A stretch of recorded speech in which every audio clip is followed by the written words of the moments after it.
Tātad šodien mācīsimies mūziku.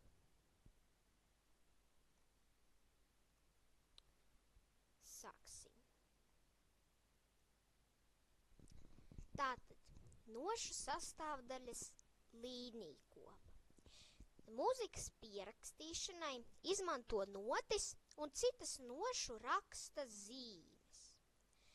Tātad galviņas, tātad katrai notei ir galviņa.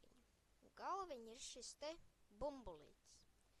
Tālāk mums ir kātiņi, kas arī ir visām notīm. Tad redzam šeit, šeit, šeit un šeit, šeit un šeit. Tālāk karodziņi. Karodziņi nav visām notīm, bet ir dažām notīm arī karodziņi. Tātad karodziņi izskatās šādi.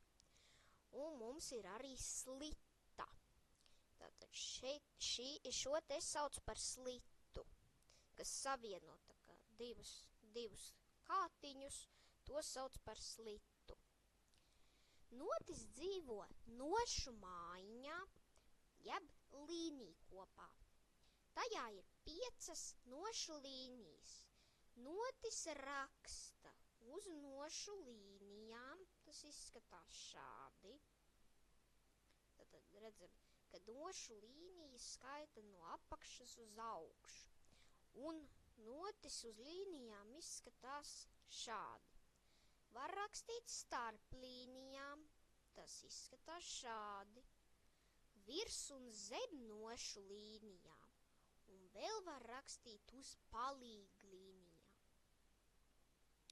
Palīglīnija ir līnija virs vai zem nošu līnijām, kas palīdz uzrakstīt notis, kas ir zemākas vai augstākas par šīm te notīm, kas atrodas palīglīnijā.